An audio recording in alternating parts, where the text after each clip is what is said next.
Have you ever felt completely trapped, like there's no way forward and nowhere to run? That's exactly where the Israelites found themselves.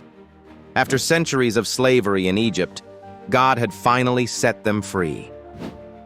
Plague after plague had struck Egypt, until Pharaoh finally broke and said, "Go!" So Moses led them out, hundreds of thousands of men, women, and children, walking straight into the wilderness, following the promise of freedom.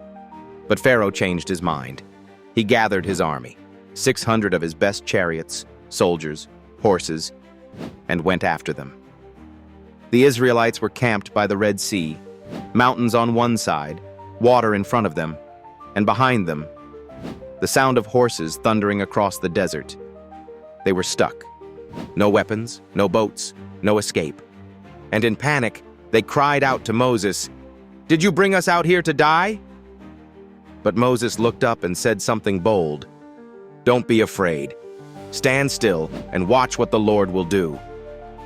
Then God told Moses to raise his staff. And when he did, everything changed. The sea, that impossible wall of water, split. The water didn't just ripple, it stood up, like walls on both sides, and the wind blew all night, making dry ground where there had only been ocean. The people didn't wade through muddy water. They walked on dry land. All of them. Children, the elderly, animals, crossing right through what was supposed to be impossible. Pharaoh's army chased after them. But once Israel was safely across, God told Moses to stretch out his hand again. The sea crashed back down, and the Egyptian army was swallowed by the water. Not one of them survived. In that moment, Israel saw the power of God in full force.